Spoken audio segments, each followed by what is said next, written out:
everything. Hey, everybody out there online and in radio land, you are tuned into The Divide on WRFZ 106.3 Rochester Free Radio. Hit the like button, hit the share button. It doesn't cost you nothing. Drop some comments down below. We'll pop the comments up on the screen. Be part of the conversation. And even if you don't have much to say, just drop some American flag emojis or smiley faces or thumbs up in the comments, because everything helps to push the algorithm to get these conversations out to more people. Now, welcome to The Divide. This is one of my favorite shows, period. We are the #1 conservative talk show in New York State. Let's make it the world. So for me, I love my country. And far too few people that are American right now are willing to openly stand up for our country, especially in deep blue areas. We see this as a very, very serious problem. People are concerned. They're like, oh, well, if I say something or if I speak up, well, there might be retaliation against me, or somebody might not want to do business with me, or I might have issues at my job, or my neighbors might be mad at me, or whatever the case is.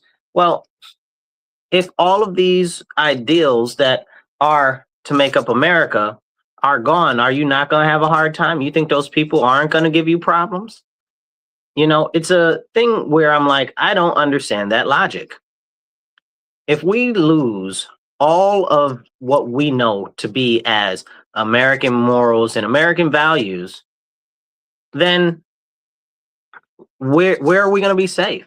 Like, is it going to be America? Well, clearly not. Not if the enemies of America are running America. Not if the people that hate American values and American ideals and traditional values and conservative ideals are the ones that are in power.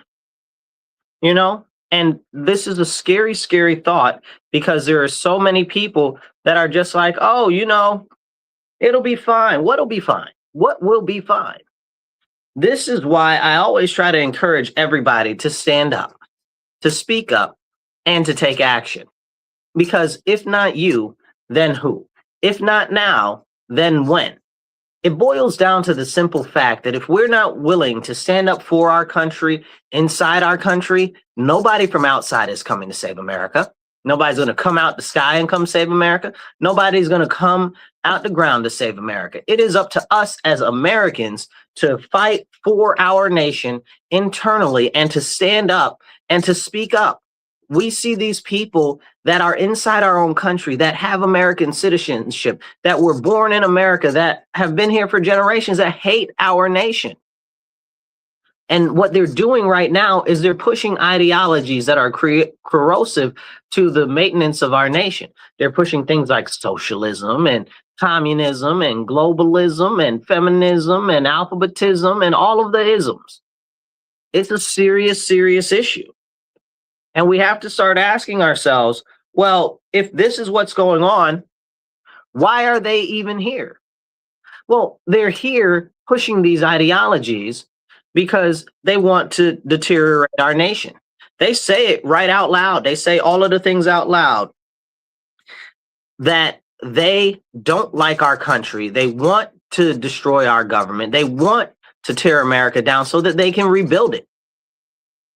You want to rebuild America in what image? Not the image of Christ. So this is what the problem is. People get upset and they say, oh, I see what's going on with these people that don't like America. I see what's going on with these socialists. I see what's going on in politics. I see what's going on. And then they fight on the internet or say, oh, I'm mad. And they don't get out and they don't get active. And this is the charge that I put to you, everybody who's listening, everybody who's watching. Get active. Go to your school board meetings. Go to your city council meetings. Go to your fire district meetings. Whatever it is locally where you can start to make an impact and understand what's going on, understand what's being done, to see where you can start to move to make a difference. Because if it's up to us, then it has to be us that does it. Because I'm telling you now, nobody else cares. If you care and you see other people not doing what you believe is necessary, who's going to do it? It's got to be up to you. And I know we can't do everything by ourselves, but start doing it. And then you'll see more people that are like, yes, we actually see what you're doing and we agree with you. And you have to start finding allies that are willing to speak up as well. We have to find our tribe. We have to find our people, the like-minded individuals that are there, that believe the same, that are willing to get active. I know it doesn't seem like there are tons of people out there, but they're out there. And if we can find them, we can start to make a difference. But it only takes one voice to stand up to start to make that difference. We have to stand and say, I'm not going to tolerate the continued destruction of the American nation for empty promises like socialism. What is socialism going to do to help Americans, right? We're rugged individualists. We believe that we can do everything and we should be able to do everything. But socialism says that the government should be doing everything for you and telling you how to do everything in your life and running your life and telling you where you should work, when you can sleep, when you got to wake up, when you turn on your lights, how much light you can use, how much internet you can use, what you can look at on the internet, and all of that. It is top-down authoritarianism. But they pitch it to you like, oh, well, everybody gets everything equal. Well, let's be honest. Everybody doesn't want everything equal. If everybody's got one bowl of gruel, there's going to be one person that wants 2 bowls of gruel. You know, as nasty as it is, somebody's going to want 2. And this is what we see all the time. Humans have human interests, and everybody's interests are different from everybody else's. To try to force others to conform to a way of thought and to general centralized planning that is all handed down by these elites in the government that is unintelligible to the average man. What are we doing? They don't know any. The centralized planning fails wherever it is put in place. It's failed in all of the Soviet nations. It's failed in all of the socialist nations. It's failed in all of the communist nations. It's failed in England. You know, like, it just doesn't work. Why? Because it doesn't scale. Socialism doesn't scale. It's very simple. You can get socialism, communism up to about 5 to 7 people. After that, the whole architecture breaks down because everybody wants something for themselves. They have their own personal motivations. They have their own personal desires. They have their own personal thoughts. So this top-down centralized planning is completely against the concept of what the United States of America is. And we have to understand that. But the problem is, so many people are very upset because they say, oh, well, you know, the government isn't doing what I want it to do. It's not working the way I want it to. So we get these people that come in, these socialists, these communists, and they promise everything. They promise everything, but they end up giving you nothing and they take away. They say, oh, we're going to give you free stuff. Well, wait a second. How does the government get free stuff? The government doesn't make anything. The government doesn't make a profit. So how can they get you free stuff? Well, the money has to come from somewhere. The money has to come from somewhere. And the money always comes from you, the taxpayer. And you might say, well, Marcus, there are a lot of people that don't pay taxes. That's true. There are a lot of people that don't pay taxes on both sides of the scale. Okay, you got people that are ultra wealthy that pay almost no tax. You got people that are impoverished that pay almost no tax. So that means that the only way for the government to get money is to siphon it off from all the people in between that actually are generating some funds, you know? And this is the taxation that we see more and more getting heavier and heavier and becoming more of a burden all across our nation, especially in these deep blue areas where they're pushing this propaganda of, oh, we need a bigger government because government is the answer. Government is never the answer, my friends. More government is never the answer. It's always smaller government, what we can do for ourselves. What was the saying that the Army used to have? Or I believe it was, who quoted that? JFK. He said, ask not what your country can do for you, but ask what you can do for your country.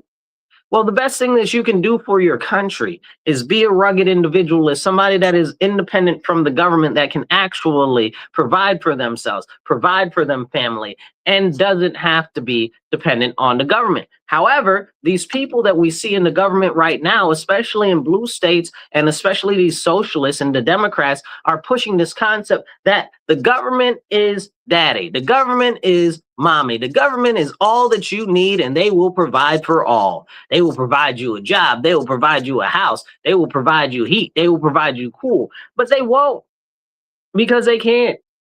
Because the only way that they can do that is to take it from others. Government is not the answer. I'm a big free market person, you know what I'm saying? But more than that, I believe that everybody should understand that the lowest level of governance is the family.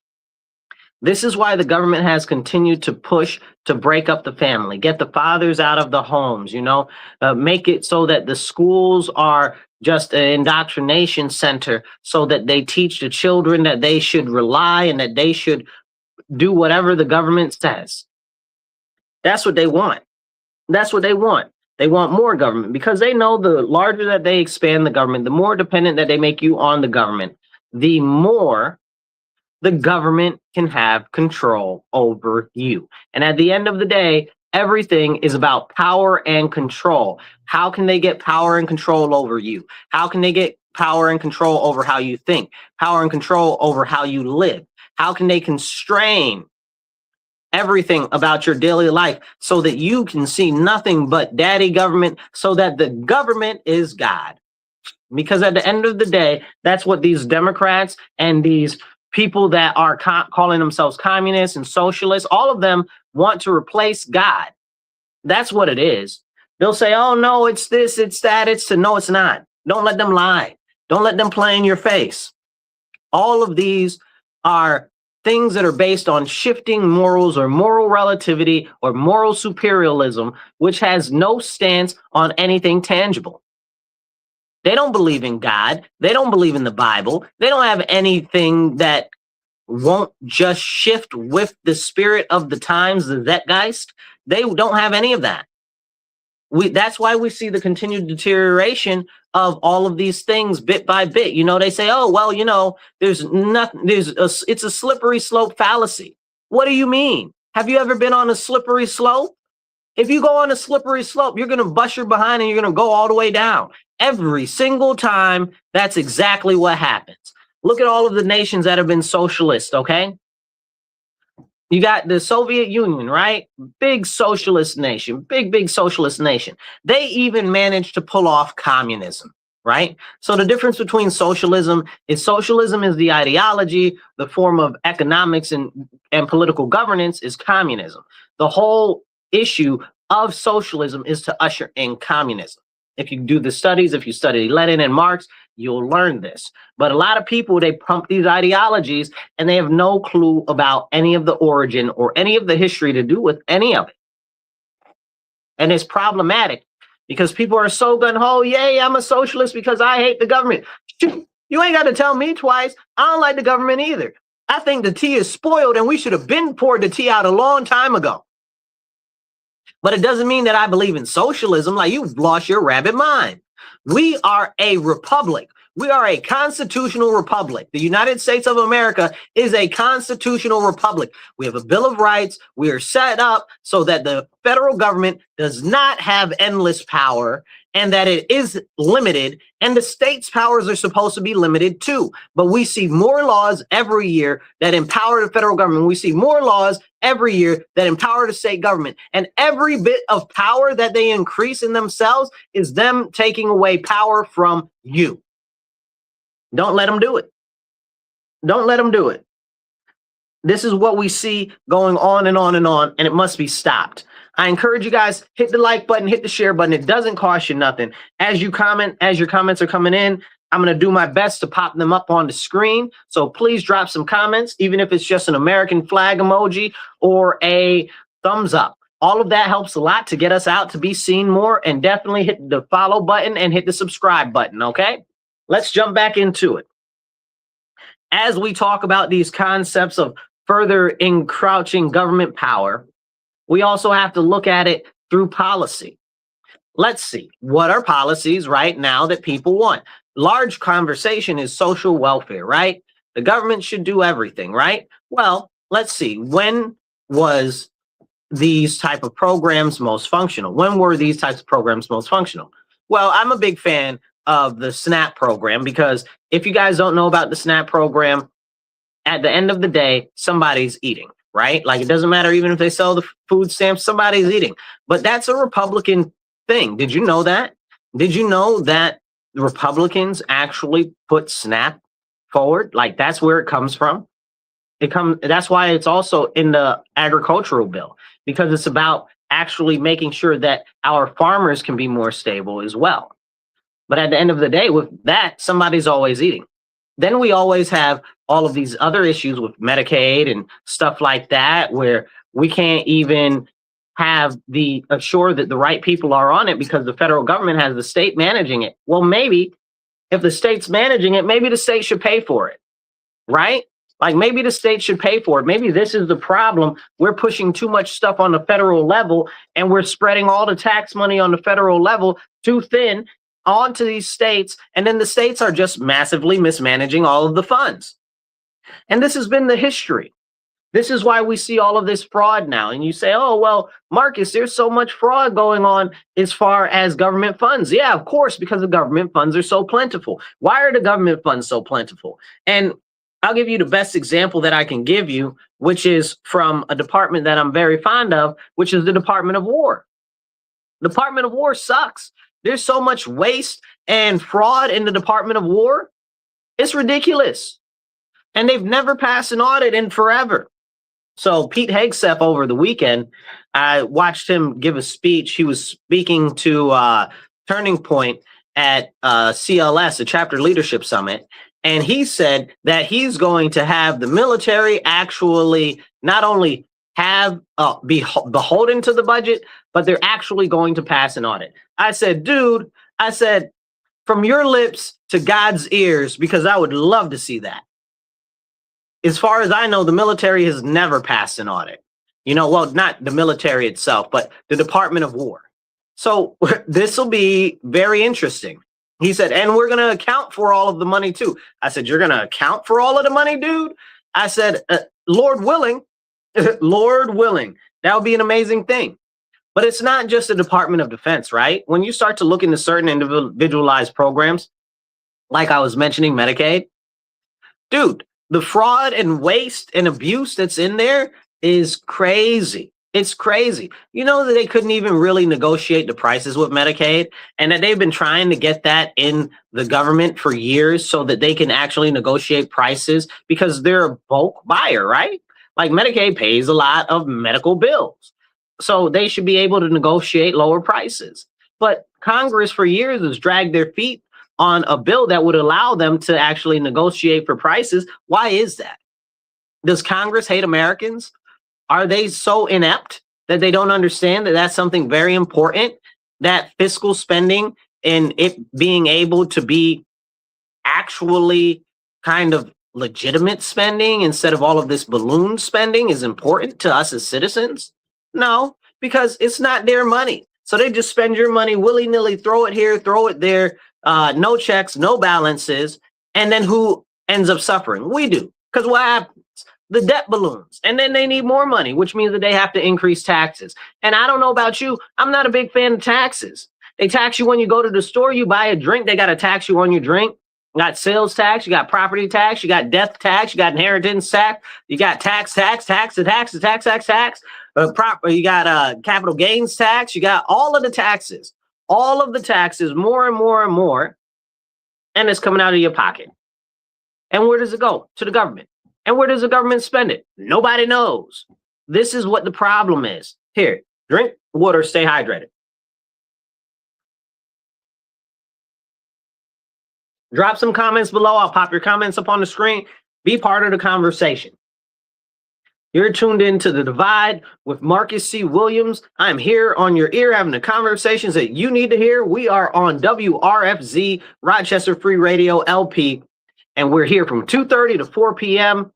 Tell your friends, hit the share button, hit the follow button, and if you're on the radio, get everybody you know to tune in to 106.3 FM. Now, let's jump back into it, people.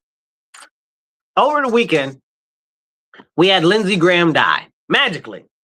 Lindsey Graham, one of the biggest foreign assets that we have ever had.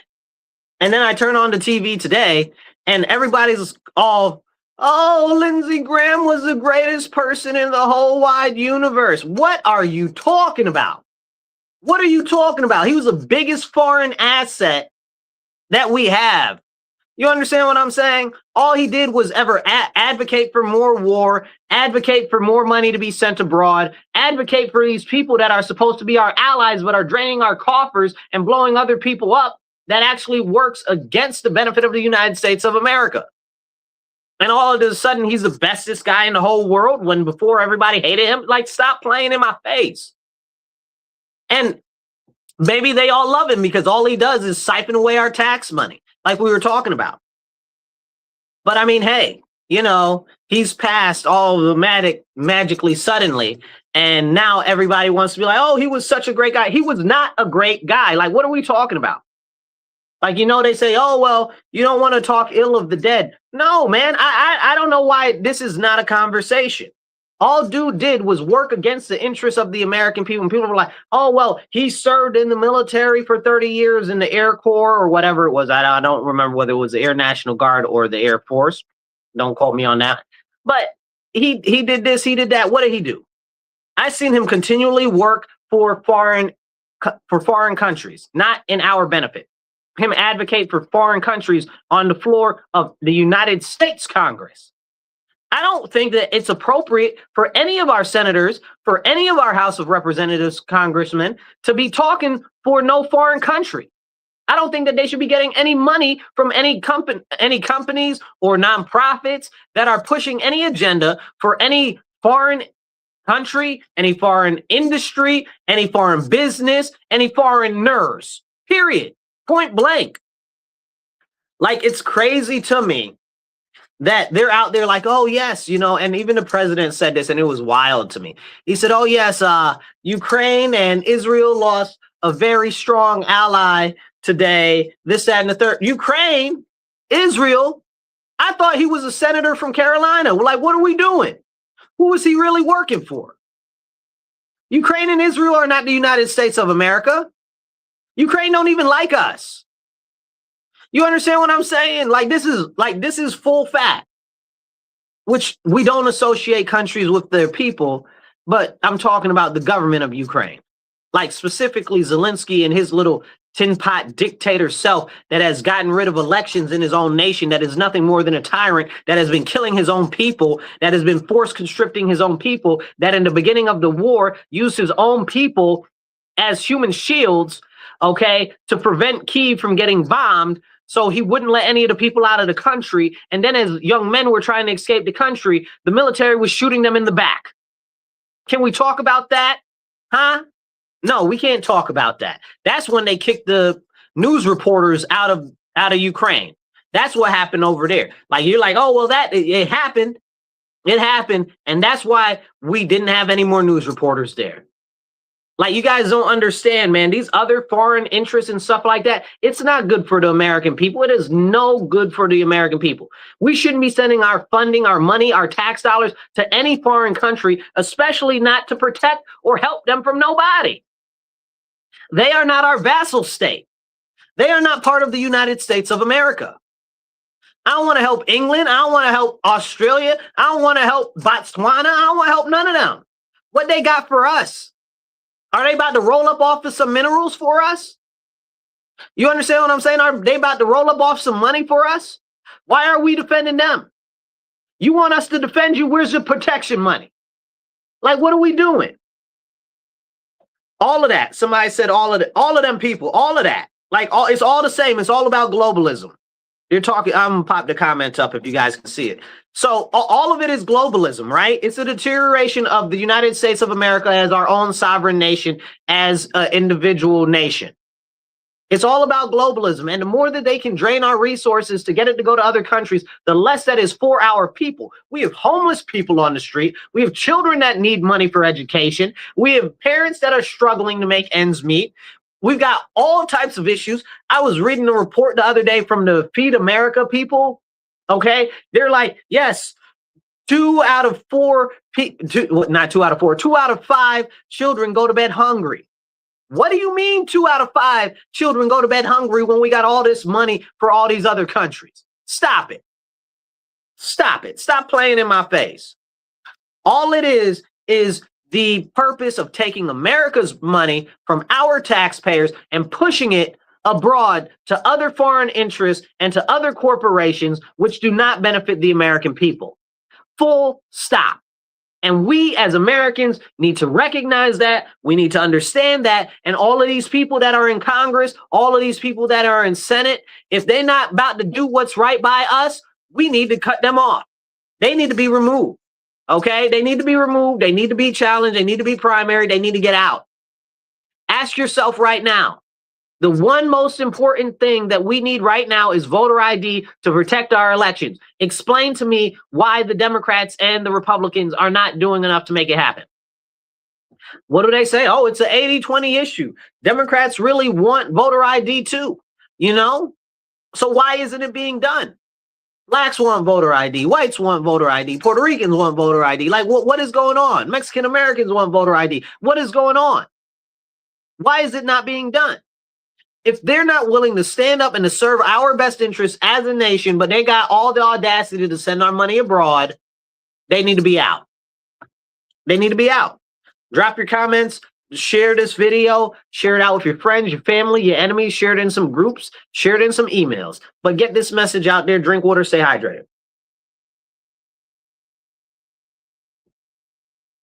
Now, as we have this conversation with now Lindsey Graham magically died going to Ukraine, some people are trying to put out there, oh, well, you know, it could have been Russia. Man, ain't no Russia. And that's not saying that Russia doesn't have the capability to do something like that. It's that it doesn't benefit Russia, right?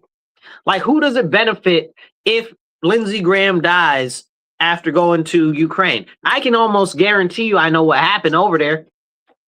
I bet you Lindsey Graham went over there and he was like, listen, I can't really give you guys any more money. It's not a popular cause anymore or whatever. And they took him out. Almost guarantee you that that's what happened. Almost guarantee you. Okay. And, you know, they work very close with another group of individuals that's always getting money from us. That is another nation state that always serves its own best interest and not the best interest of America. Okay. We need to get like these other countries. We need to be on that wave. We need to look out for the best interests of America the same way that they look out for the best interests of their own nations. We need to prioritize America over all other nations.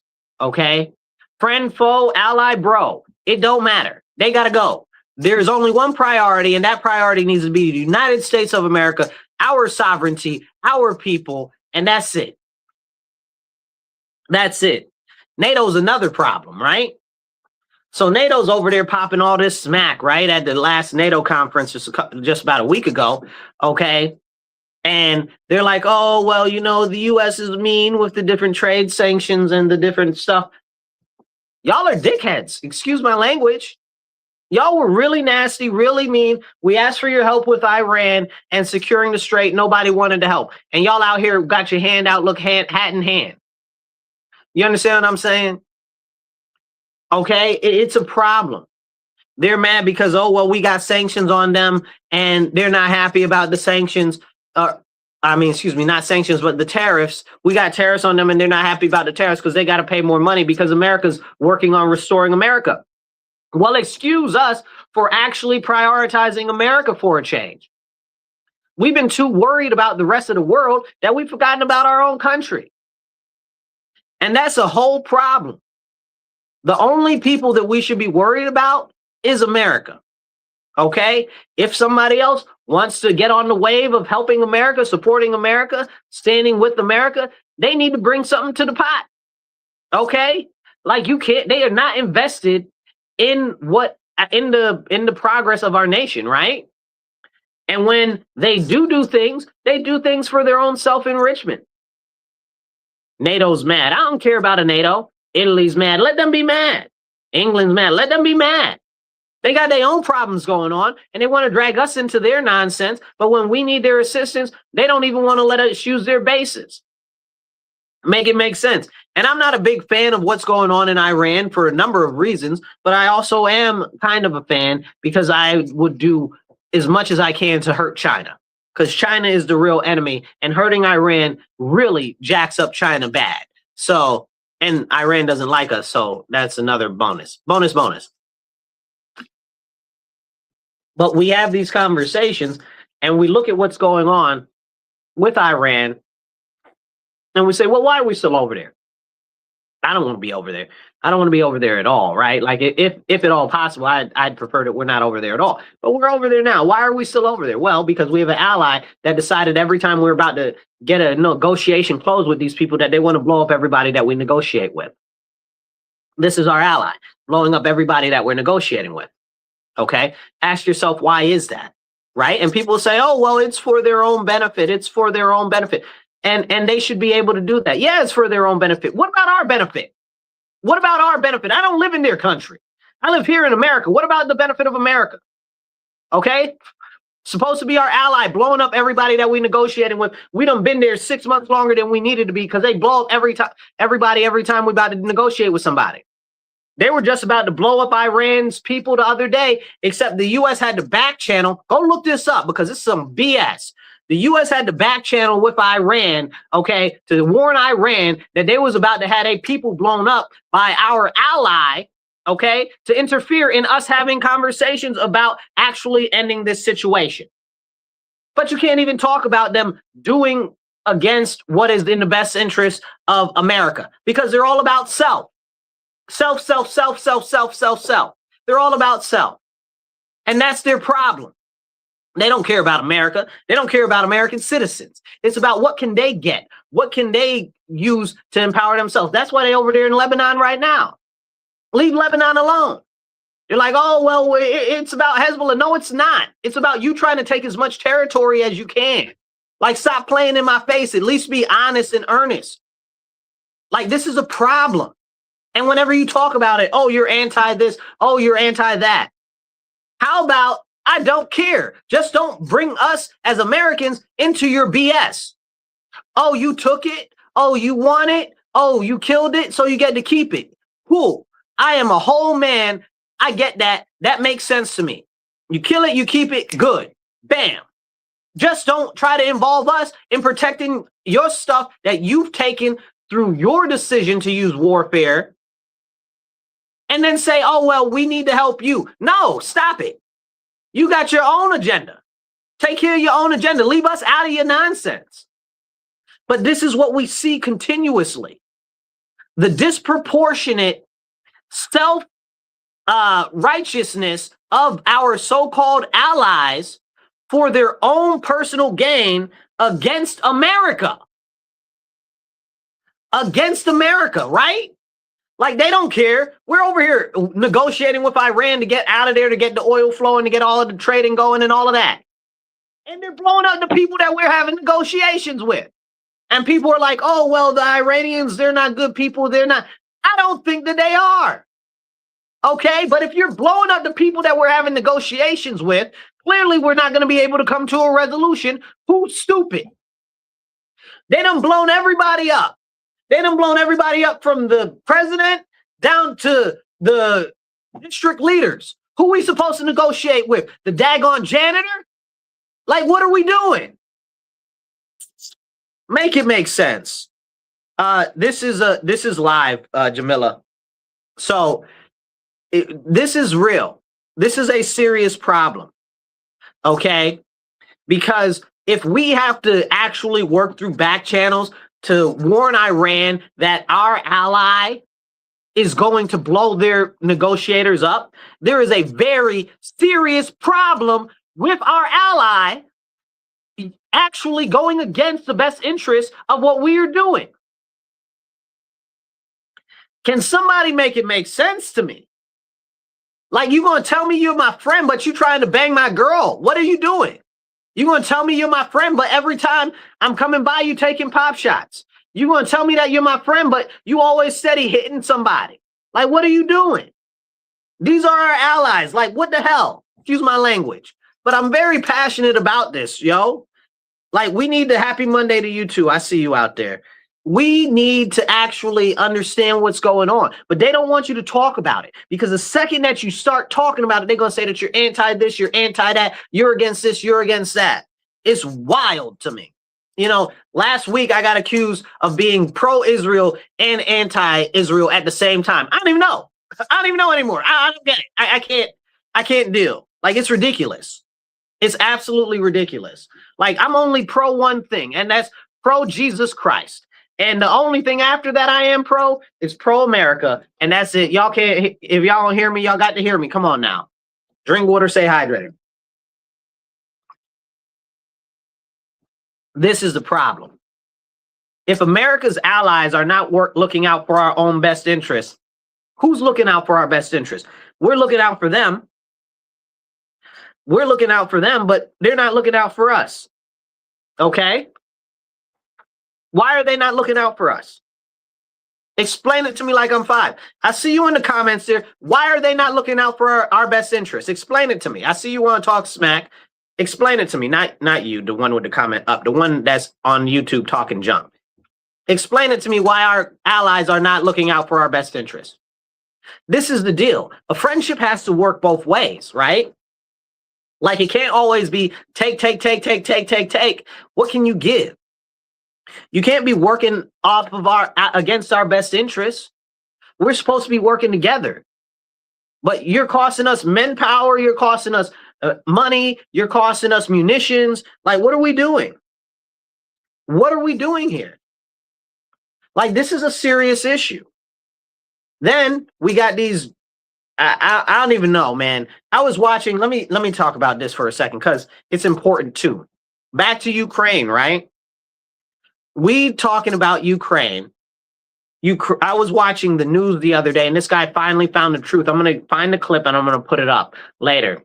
The guy was like, yeah, that's why we had to convince NATO that the Russians were going to go into Poland, even though they weren't going to go into Poland, to get them interested in Ukraine. I said, aha! So y'all lied the whole time. Russia was never going to go into Poland.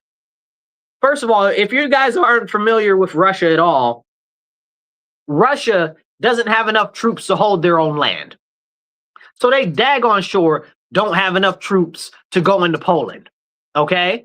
Like, it was never going to happen from the beginning. And it's crazy that this guy finally got on the TV and told the truth. I was awestruck, but I was also happy at the same time.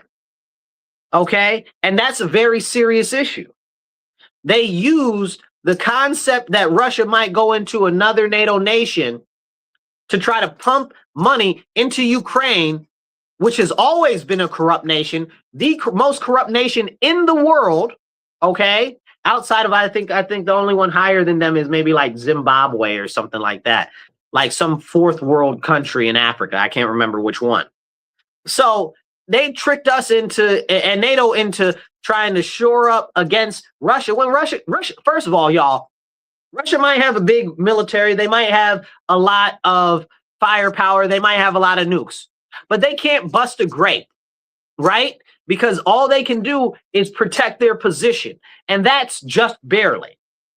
And you're like, oh, well, look at them attacking Ukraine. First of all, Ukraine used to be part of Russia, which nobody wants to have that conversation. That's number one. And they are Ukraine. A lot of Ukrainians are racist. That's a whole nother story. That's a whole much larger story. That's 100% fact, though. You should see what they did to a lot of the Africans that were in Ukraine when they first started the war. Go look that up. That's wild.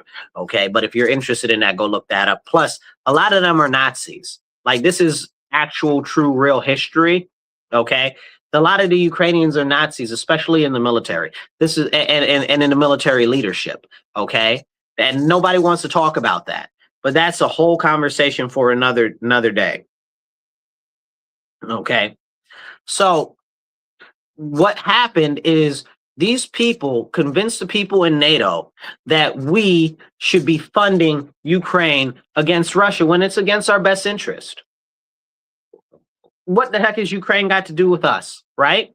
Ukraine isn't a member of NATO. Ukraine used to be a Russian territory. Well, let's ask, why is Russia in Ukraine to begin with? Well, Russia's in Ukraine because they were what do you call it? Western Ukraine was committing genocide against the Eastern Ukrainians because they're Russian.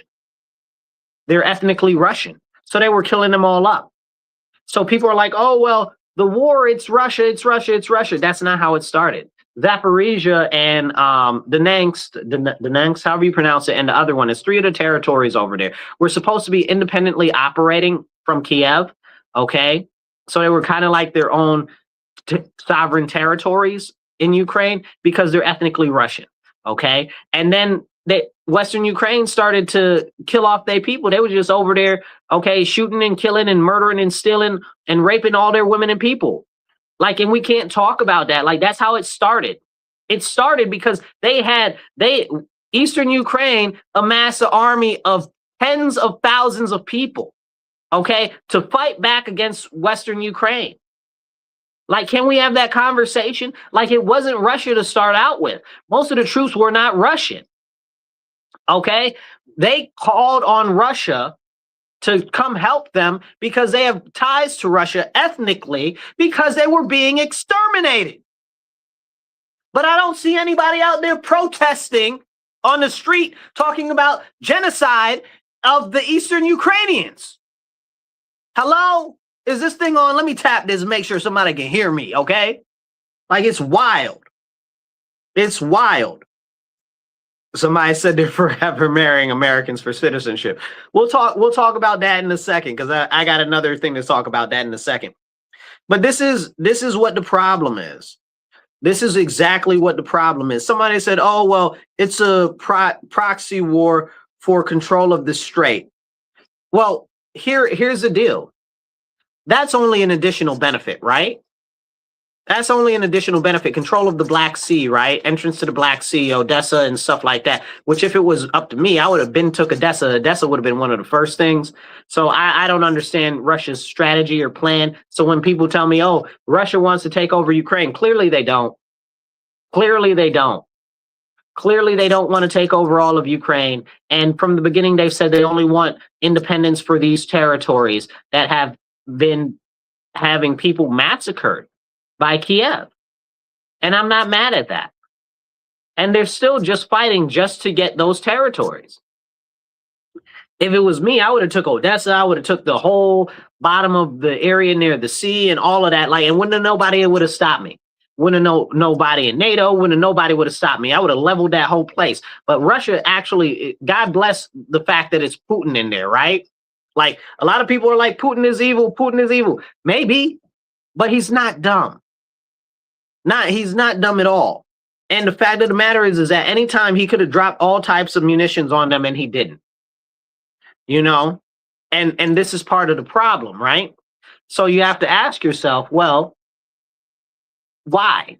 Well, like I said earlier, in the beginning, Ukraine refused to let their people out of Kiev. They boxed their people into Kiev, refused to let anybody go. The guy who was in charge of that, the defense minister or whatever the case is, actually came out on TV and said that. And I was like, at least he was honest eventually, but he was just taking the bullet for Zelensky.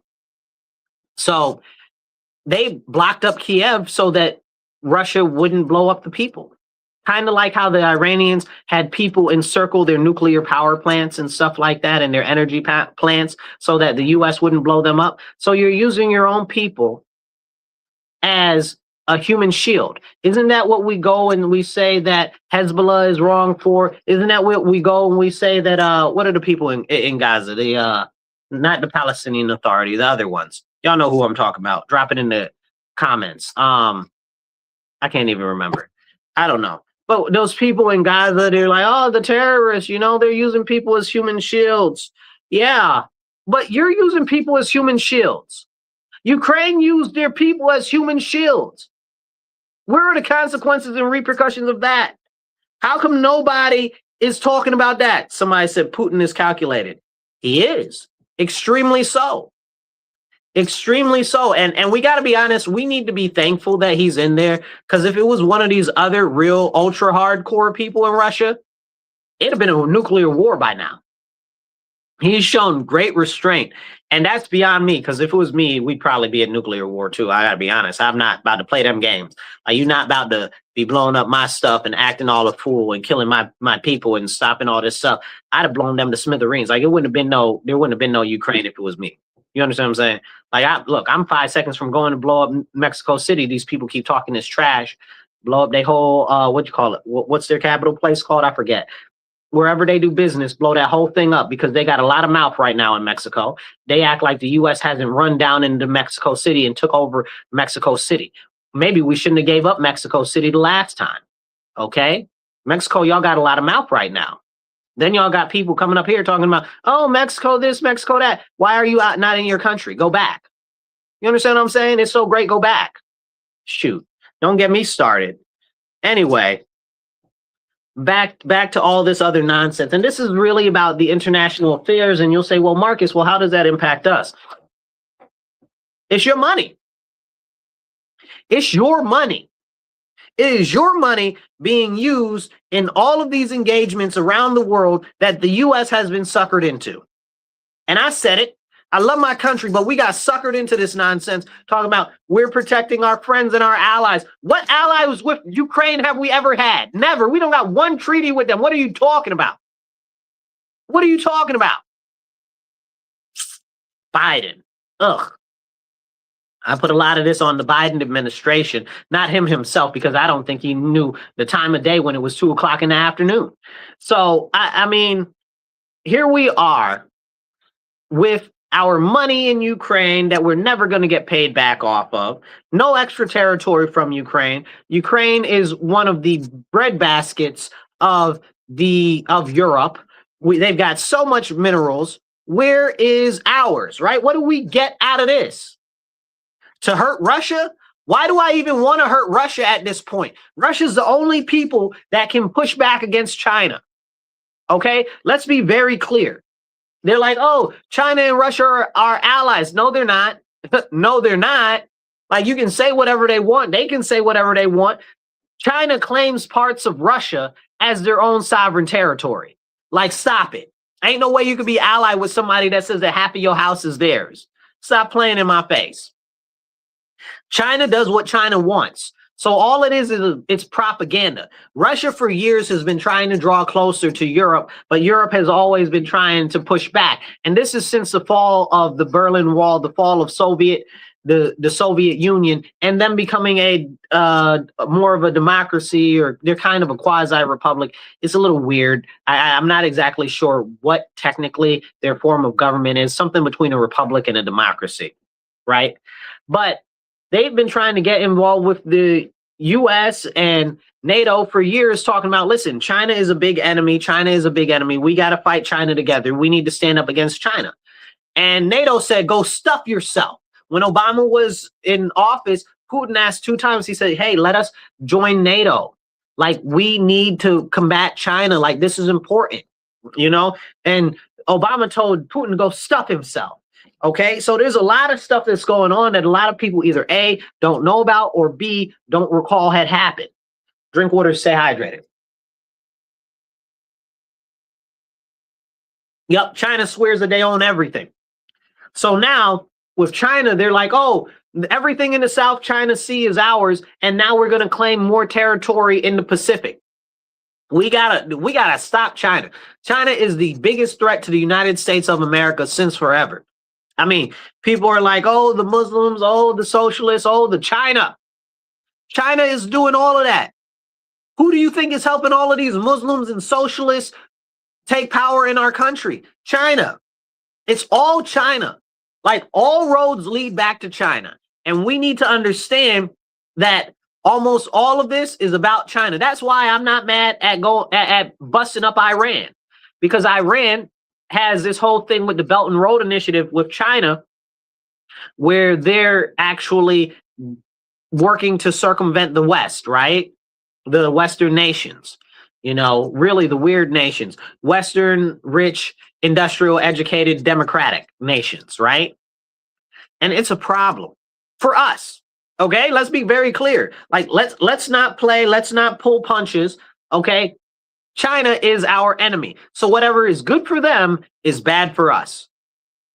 And all of this other functioning and thinking, oh, well, we have issues with these countries or that countries.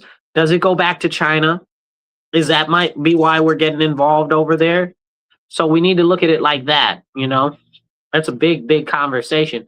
Not too many people are willing to have. But back to the part about them going into the South Chinese Sea and saying we own everything down there. Now they're talking about, oh, well, we have a right to claim most of these different islands in the Pacific and stuff like that. They're going with the Philippines. They're trying to take Filipino territory. They're trying to take territory from Vietnam. Okay, they're trying to take territory from all of these countries.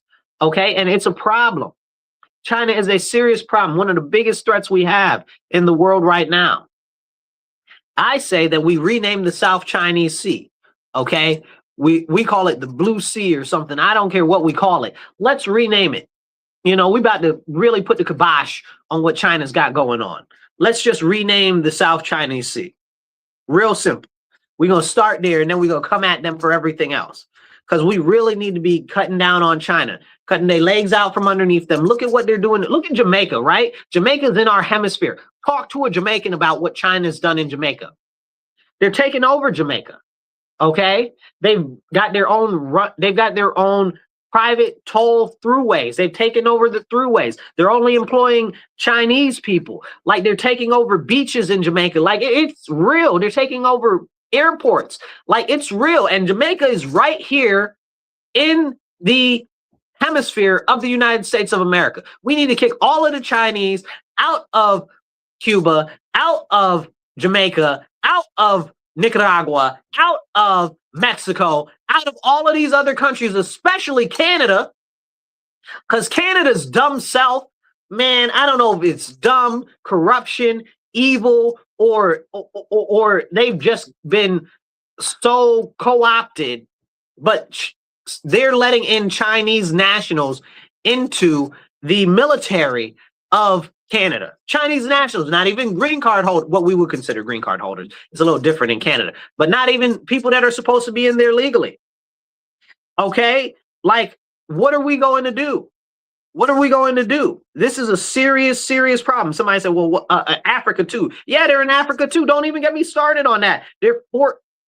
China is paying their Chinese men to have sex with African women so that they can have half-breeds and then leave them fatherless so that China can come back later and claim that, oh, they've got ties to this land. Like, y'all don't understand how evil and how vile China really is. China is using breeding warfare against Africa right now. This is a whole level of evil that most Americans couldn't even fathom. It's really serious. It's really serious. And we need to have a conversation about this. But so many people get oh, well, this is the problem, that is a problem. Listen, China is the one that's pushing this feminism. China is the one that's pushing this socialism. China is the one that's pushing this communism. China is the one that's pushing all of these isms in our country, deteriorating our country, getting their people into mayorships in different states, and then they're getting arrested for spying for China. Like, hello, I guarantee you that lady, what's her name, in Boston, I guarantee you that Chinese lady over there is serving the Chinese. Okay, look at Kathy Hochul, where I live in New York State. 2 of her aides were arrested for that. We had what's his name, Eric Adams. One of his aides was arrested for that, for spying for China. Like, we're not taking this serious enough. Then we wonder why the communism and socialist narratives are growing here. Who is communist and socialist? China. Who does it benefit? China. Because if they get in the mindset of the people that, oh, well, you know, communism isn't that bad, socialism isn't that bad, the Chinese are good. Then you see all the propaganda online on X and stuff like that, where they're like, oh, I went to China. China's the greatest thing ever. China's so great, so great. Most of the people in China are in poverty and squalor. Some of them can't even afford rice. Not even some, a lot can't even afford rice. They got to eat bugs. Make that make sense. Okay? Make that make sense. Somebody said the same thing's happening in Rochester too. Yeah, man, these socialists and communists and globally, all of it. It's all the same. It's all the same. Somebody said, I know a few nail salons. And it's funny, right? Because in America, we don't even, and especially in the Northeast, we don't even consider the Chinese to run nail salons. That's always the Vietnamese. So that's something. Drink water, stay hydrated.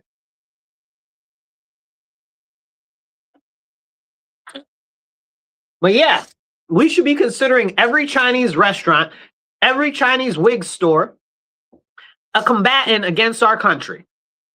And look at whose neighborhoods they're in, siphoning the money away from the middle class, the working class, those that are impoverished, and they're sending their money back to their country.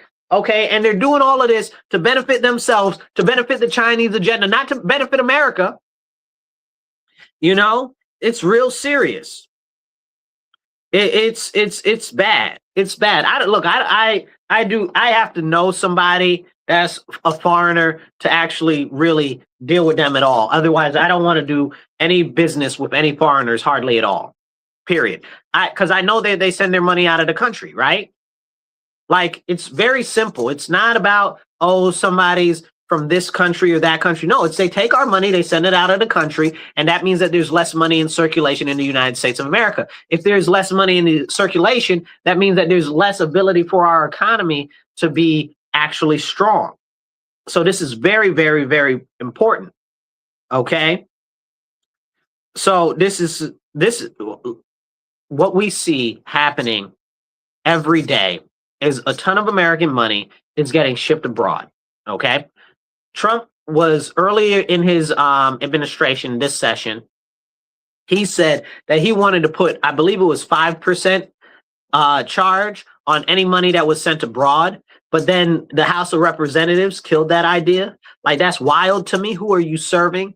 They were like, oh, it's going to cost these people billions of dollars. Absolutely. Billions of dollars that can be used to pay down the debt or be used to fund the government and not money that has to come out of our pockets. Why are they sending our money abroad anyway? This is the problem, because everybody is about themselves. Everybody comes over here. They come to America. They're all about benefiting themselves. Nobody has ever come to America and been like, I'm coming to America to help America. I want to help America. I want to move to America to help America. Nobody's ever said that. Never been said. Everybody comes here for themselves. Okay? All these illegal aliens, they came here for themselves. All these legal aliens, they came here for themselves. All of these foreigners on visas and stuff, they came here for themselves. Not one of them came to benefit the United States of America. Period. That's a fact. Okay? Ask them. Ask anybody. Ask any foreigner if they came to actually help uplift America. No. And that's okay. So I don't want you to get it twisted. I think that that's perfectly okay. That they're about their own self-interest and they understand that. And they're about helping themselves, their family, whatever the case is, their country, whatever the case is. But we as Americans need to understand that that's what time it is. We need to understand that that's what time it is. So you see also China's over here buying up all the farmland. They're buying up all of the food productions. Okay, so that they control our food, they control our farmland. And what's being done to stop that? A couple of states have passed laws to limit that from happening, but not a lot, not enough. I don't understand why any foreigner can own anything in the United States of America. We need to be doing like they do in the UAE or Saudi Arabia somewhere, where any foreigner that comes over here that wants to put anything in here, they got to have 90% ownership from American citizen. Like, I can't deal with this noise, which is why I'm very happy somebody said ship them back, which is why I'm very happy with the government saying, hey, if you're a foreign country and you want to invest in our country, we're going to actually put your money into this pot where we direct the investment and we get 90% of the profit and you get 10% of the profit. That's all of these investments that are flowing into our country. That's how that's working out. So it's kind of like a sovereign wealth fund. Okay, it's a federally directed wealth fund to benefit the United States of America. That's a positive thing.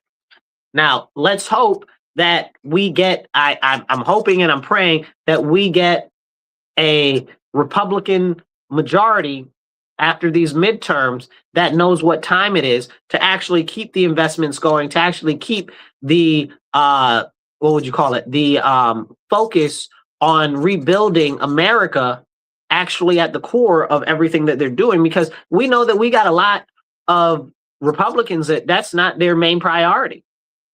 We do. We know that. But the Democrats, they don't care about us at all. They just want power. And they'll be willing to cut your lights off so that you can have to ask them for firewood. And they'll only give you 3 phone books. It's bad. So we have to pray that we get candidates this year that'll get into office, into Congress, and they'll continue these type of initiatives forward. We really, really, really have to make sure that our main focus as Americans is America. And to that point, this is why we as citizens have to get active locally. I'm not able to impress upon you that as much as I would like to. Let me explain it to you real simply. Where can you make the biggest difference? It's not in Congress. It's not in the president's office. It's locally. It's on school board. It's on planning board. It's on city council. It's on town council. It's in the county ledge. It's on these local boards where you can actually have your voice heard and have it inputted, right? That's where we as individuals need to focus. We need to have more people that are willing to stand on conservative principles, that are willing to stand up for Christ, that are willing to stand up and push back against all of these things that are being propagated that are anti-American. I was having a conversation yesterday with a guy from Pakistan. You know, I was at a conservative event and this guy from Pakistan is there. And he's like, yeah, man, I came over here for education, whatever the case is. He's over here for his education, right? And he was like, yeah, he was like, a lot of people don't understand that, because he was asking about what's the issue with Muslims in America and stuff like that, and anti-Islam and so forth and so on. Now, he's from Pakistan, so this is important. Okay, so in Pakistan is technically Persia, right? So below Iran, all of that other stuff are Saracens, right? So those are the Muslims that are of the Sand people. Okay, those are the traditional Saracens. It's not the same as the ones up in the mountains, right? The mountain areas. Iran, mountains. Pakistan, mountains. Afghanistan, mountains. And the thing is with them, it's different. So you see all of these people over here that are causing all of this destabilization and stuff like that. Those are people from the Sand nations, right? And he was explaining to me, he was like, yeah, man. He was like, those people down there, they don't represent us. They are not the same as us. And I was like, I know, dude. You ain't got to tell me. I already know. Because he's like, yeah, Pakistan doesn't even mess with them like that. Like they're not the same and they don't like them. It's the truth. Because these people from these other areas, these sand areas, are coming over here and they're messing it up for everybody else that's Muslim. You know? Because they're like, oh, we want Sharia law and stuff like that. If you're Muslim, you need to be standing up publicly against Sharia law. You need to be standing up publicly against these people that are trying to tear down our nation and reform our nation because of what America has done for you and given you. You're more than welcome, if you're not happy or satisfied in America, to go back wherever you're from. But here you are. So there must be some benefit to it. You must like it enough not to go back to your own country. It's a serious problem. So he was explaining to me, he said, you know, even the Afghans, because Pakistan's at war with Afghanistan right now, which I don't understand how most people haven't been paying attention to that. Like, that's a serious thing. But that's another conversation for another time. Okay. So I was asking him about China and stuff and his thoughts on what's going on with China and Pakistan and stuff like that. And he was like, oh, well, they're kind of helping. I'm like, well, what about the people over there that don't want them there because the Chinese are funding all of these projects and they're basically taking over their towns and stuff like that? And he's like, yeah, but again, that's the Chinese. That's what they play. So we were talking about this whole, he was asking me about Islamophobia and stuff. And I was like, Americans aren't Islamophobic. Think about that word for a second. It says that we're scared. There's nobody scared of Islam. It's a very understandable concern for a philosophy and political agenda that has legitimately conquested its way across the world. And that's legit. Okay? Islam, it comes out from Saudi Arabia, goes all through Yemen, goes all through the Middle East down there, comes down Northern Africa, goes down Western Africa, okay? Raping, pillaging, conquering, all of that. Then tries to take over takes over the Holy Land, takes over parts of Europe, and then that's how we got the Crusades. But we can't even talk about that. So when somebody's like, oh, well, it's anti-Islam or Islamophobia, what phobic? Who's phobic? Bro, I know history. Islam has done nothing but try to conquer and destroy everyone else. Okay? And we need to have that conversation. And they're like, oh, well, we're different. Prove it to me, right? Like, prove it to me. Just don't sell me a false bill of goods. Like, they'll say, oh, well, Islam is the religion of peace. Yeah, if you consider killing everybody, that's not Muslim peace. If you consider conquesting other lands through violence, peace, then I guess that's what it is. But it's not. Like, don't play in our face. So you're welcome for that. So it's a serious issue, right? So people are like, oh, Islamophobia. Nobody is scared of Islam. We know the history that Islam has killed, invaded, destroyed, okay? Look at what happened in Portugal. Look at what happened in Spain for 500 years, okay? That's why we had to have the Reconquista. If you're not familiar with the Reconquista, go look it up. Also, look who opened up the gates in Spain and Portugal for those Muslims. Look that up. Who helped them take over Europe at that time? Look that up. I'm not going to go into that, but look that up because that's something to think about. So when they go places, they try to take over. And he was like, well, we're not trying to do that or whatever the case is. And I pointed out, I said something to him. I said, it's interesting because in Saudi Arabia, you can't have open prayer and worship in the middle of the street. So how is it that they're over here trying to do all of that here? Can you make that make sense to me? And then your thought is that people are unjustly concerned about this, but you can't do that over there. You can't do that in Pakistan. Why is that? Okay, so that's something that needs to be talked about. Somebody said, yes, they do. No, they do not. It is not legal to do that in Saudi Arabia or the UAE. So what are you talking about? You don't know what you're talking about. You're spreading lies and misinformation. Okay, disinformation, really. So this is a serious problem. Somebody says, what you talking about? So it's a real issue that we have in America right now. And if you were to tell me that Islam isn't a big issue, fair. Okay. Not that I believe you, but let me just take you at your word. Why aren't you denouncing Sharia law? Why aren't you denouncing these people that are doing these takeovers of the street? Why aren't you denouncing that?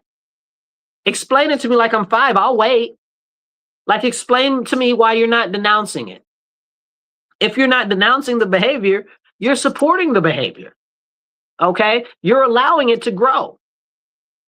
So where are all these good Muslims, I'm using air quotes, good Muslims that are standing up against Sharia? Right? Where are the good Muslims that are standing up against these people that are shouting death to America? Where are the good Muslims that are standing up against these people doing street takeovers, praying in the streets, inconveniencing everybody else, all of this other nonsense? It's nothing more than a dog pissing on the street and asserting that it is their territory. That's what we're watching happening in our nation right now. So if there are these so-called good Muslims, why aren't you standing up against these people? Please explain it to me.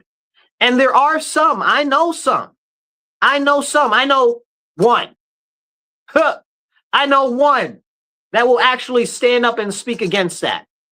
Okay? I found one that is actually English that'll speak up against that as well.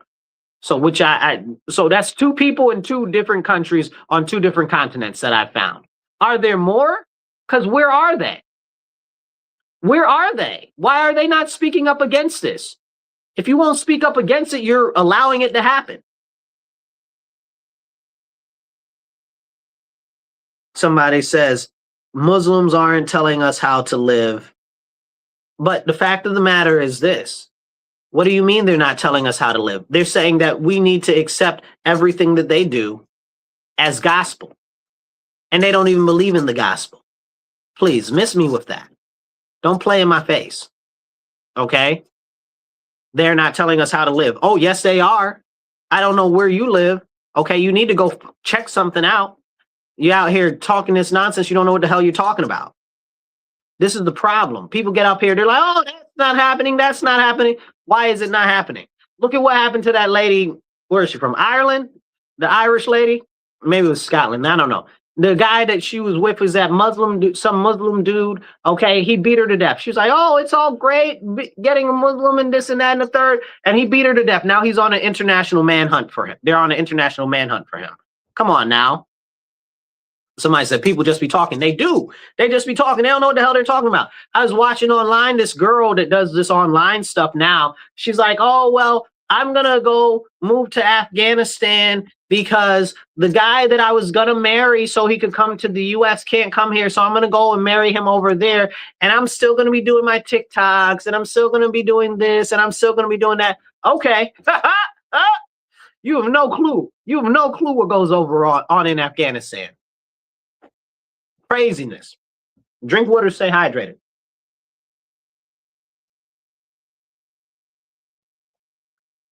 But it's serious. And it's largely white leftists that are propping up all of this anti-American, pro-Islam, pro-foreign countries nonsense. They hate our own nation. Go leave. Bro, leave. There's a plane every day, a plane every hour. Get out the country. Leave. Don't come back. Let us worry about our own country. Let us take care of our own country. You hate it so bad. Leave. Okay? We'll give your citizenship to one of these people over here that loves America. That's a foreigner. There are a lot of foreigners that love our country. And you don't like our country and you're from here. And you're trying to make our country like a foreign country. Don't nobody want to be no foreign country. And I've told this story before, I'm sure. I went to Doha one time, bro. I will never go back to none of those Muslim countries because I got off the plane and the people on the plane were like, oh, make sure that you throw away any food or drinks that you have and any water that you have before you get off the plane. Because if you're caught drinking water or eating, they'll put you in jail. I said, what do you mean? They said, yeah, it's Ramadan. They'll put you in jail if you're caught doing that. I said, but I'm not Muslim. They said, it doesn't matter because it's a Muslim nation. That's the way that they roll. I said, oh, I said, you ain't got to ask me. I will never come back to this place. You understand what I'm saying? But they get to rule the way that they want over there in their countries where they're all Islamified. But in our country, if we're like, oh, no, we don't do that here or whatever, it's a problem here. To heaven with that noise. Get out of town. Get out of town. And people don't want to have that conversation. So I'm happy that they're doing whatever they want in their country. But when they come over here and say, oh, we've got to be complacent and complicit with whatever they want, fuzz that, send them back. Okay? Look, we can't send them back fast enough. Elon, you got any of them rocket ships? I want to just put them up there. I hear you got 1 hour, 45-minute transportation anywhere in the world. Okay, let's drop them all back real quick. Like somebody said, the men are aggressive too. Somebody was telling me they're from Idaho. I was just talking to them yesterday. Okay. They were saying that in Idaho, their mom, right? So getting from their temperament themselves, like they seem like real chill, right? Like not a grr type of person or whatever the case is. So, but real chill. And they were like, yeah, their mom was shopping and then she got accosted by some Muslim dude that tried to body check her. You understand what I'm saying? Because they want to assert their dominance, right? Because that's their culture.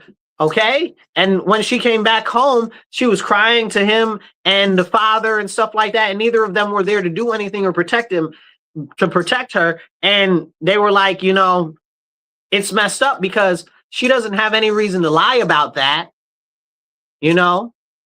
So it's a very serious problem. It's a very, very serious problem. Okay. And people want to act like, oh, this isn't happening. It absolutely is. Just because you want to willfully disacknowledge reality doesn't make it so. It's like the same people with the socialists. Oh, you know, well, socialism is good. It's never been practiced anywhere in the world before, so nothing bad has ever happened. That's wild to me. That's what it's very clearly happened in a number of different places, and it's never worked out. And they're like, oh, well, America has interfered in these other places. What about Africa? Did you know that there were socialist nations in Africa and it didn't work out? No, nobody knows that. Okay, it's like 21 of them, okay, at some point were socialists or communists. Okay, it didn't work out. Didn't even last very long. Okay, and it had nothing to do with the US. So these are the important conversations to have. It is very clear that as a Christian nation, we need to stand on Christian values. But all of these atheists and agnostics are teaming up with these Muslims to try to do everything that they can to push Christ and Christianity out of every facet of our society, because they know that if they can do that, they can propagate more of their nonsense. Okay. And they don't even realize that they're being used by these people that are pushing Islamism. They don't know. They just see it as a way for them to get more of their stuff that they want. Except if you take a look at like places in Michigan where they've taken over the whole city council and stuff like that, and they've killed off the gay parades and they've killed off the gay flags and stuff like that. But you know, you can't talk about that. That's not happening. It's crazy, right? Yeah, no, they don't know. They don't get it. They don't get it. The brain don't work so well. They hate us so much that they can't even see past that to what they're doing. It's a problem. Drink water, stay hydrated. It's a real serious problem. And I'm going to tell you this. If we want to restore our nation, if we want to take our nation farther in the future, if we want to benefit our country, the only way for us to do that is to return to Christ. That's what we need to do. Our nation must return to Christ. It must return to biblical principles, biblical teachings, and actual scripture. What's happened now is we've been blessed because of our attachment to Christ as a nation. Okay? I don't care what you believe. I don't care where you're from. Okay? It is very clear that since our nation was founded on Christianity, that God has smiled upon us. Okay?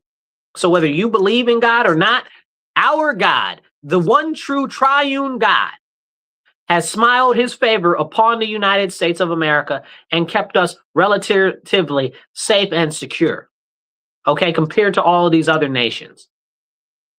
That's why we must stand for Christianity.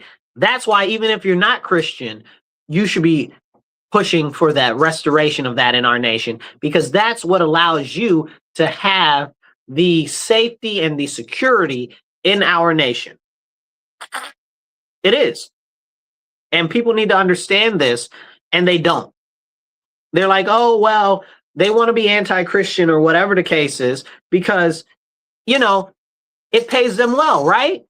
Like they've developed these collectives over the last 100 years to try to, topple Christianity out of our society. Look at all of the issues with social welfare right now. Feeding the homeless, housing the homeless, hospitals, education, all of that stuff used to be stuff that was done by the church. Okay? Churches used to do that stuff. Now who does it? The government, right? And the government is nothing more but empowering itself. But it's cut the church out of the fabric of our society, and we are having more and more issues because of it. More and more issues because of it. This is why we must restore Christianity in the United States of America. We must turn back and repent for our transgressions as the nation as a whole, and we must restore our founding principles. So as we go forth and we have more of these important conversations, I want you to remember two important things. The first thing is that no matter what anybody says, America is a Christian nation. And because of Christians, that's why everybody else has the opportunity to be in this country and to thrive and succeed. Okay? And anybody that says otherwise just hates Christians. There is no veracity to it at all. And somebody says, oh, they hate religion or whatever nonsense. Go be atheist in the bottom of the ocean. Okay, go be agnostic at the bottom of the ocean. I do not care about you. I do not have any respect for any of these other religions. There is only one true religion, and that is the religion of the triune God. Okay, Father, Son, and Holy Spirit. Amen. This is real serious. And as they continue to deteriorate and replace Christianity in our nation, what are they doing? Burning down churches. Burning down churches. Hundreds of churches, and I've been talking about this for some time. It's just come more widely in the news lately, right? They've been burning down hundreds of churches across our country for the last couple of years. Just in the last, I want to say 2-3 weeks, they've burnt down like 10 churches in New York City. Okay, one was like 170 years old. Like, the attack on Christianity is real, but it's not just an attack on Christianity. And this is what I need people to really, really, really understand. It is an attack on the core of America. They're not specifically going after us because it's just Christianity. It's because they know that Christianity is the bulwark and the pillar that our nation is built upon. That solid rock that our nation has been built upon. And if they can chip away at that rock and they can get rid of it, they can collapse our whole nation and they can take over. That's why us, especially Christians, need to stand up now. We need to stand up for Christian biblical doctrine. We need to get involved in politics because they say, oh, well, keep religion out of politics. Look at all of those Muslim women with their hijabs. Are they keeping religion out of politics? You understand what I'm saying? Are the hijabis keeping Islam out of politics? Okay. You got the guy, Mandani, right? He's doing prayer services at his office and stuff like that and posting it online. Is he keeping Islam out of politics? No. So clearly it's not that they want to keep religion out of politics. They want to keep Christianity out of politics. So there's a very big difference. And we have to understand that this is what they're doing. This is what they're promoting. And it's really a trick and a trap. And it is an attack against Christ. And it is attack against Christianity. And, you know, in the Bible, they say, we're not at war with the people, you know, we're at war with principalities. It's all demonic. Who's behind it? You want to know really and truly? Those who hate Christ, those who hate God. That's why it's being done. Everything is being pushed. All of the socialism, all of the Marxism, all of that's anti-God. They don't believe in religion. Okay, all of the communism, all of that. You look at feminism, you look at alphabetism, you look at transgenderism, all of that is an affront to God. Why? Because they're going against nature. And at least, you know, all of these crazy crystal sage waving people and stuff like that. Like, seriously? Like, you don't see that they're going against nature? That's not a problem for you? Like, this is a real serious issue. Okay? Like, all of these things are against God. They're against Scripture. They're against the Bible. And they're being pushed forward. They're being pushed forward. I'm going to say it again because they're being pushed forward specifically to push God out and to push evil in. Okay? It's all antichrist. That's what's happening in our nation now. And we as Americans, we must stand for America. We must stand for Christ. And we must stand for Christianity. That's what I got for you. It's time for us to get active, you guys. It's time for us to engage other like-minded individuals. It's time for us to start getting involved more in politics. It's time for us to stand up for religion and for our nation, because the only people that are going to protect our nation and keep it great is Christians. The rest of these people want to tear down our nation and reform it in the way that they want. It's all against God. Help us find our tribe. Share this video, share this post, get the message out there. Okay. Push it everywhere that you can. Make sure you hit the like, you hit the subscribe button. It only takes you 2 seconds. So hit like and subscribe right now, follow right now. And let's have these important conversations, because we need to motivate our people in our nation to stand up. Because if we don't stand up right now, they're going to overtake our nation and we will have nowhere to go. Nobody wants Americans. Mexico don't want Americans. Canada don't want Americans. The Middle East don't want Americans. Europe don't want Americans. Where are we going to go? We got nowhere to go. That's why we must protect and preserve our home for our future generations. It's that simple. It's that simple. I'll catch you guys later. Remember, stand up, speak up, and don't shut up. Take action. Be blessed and be well.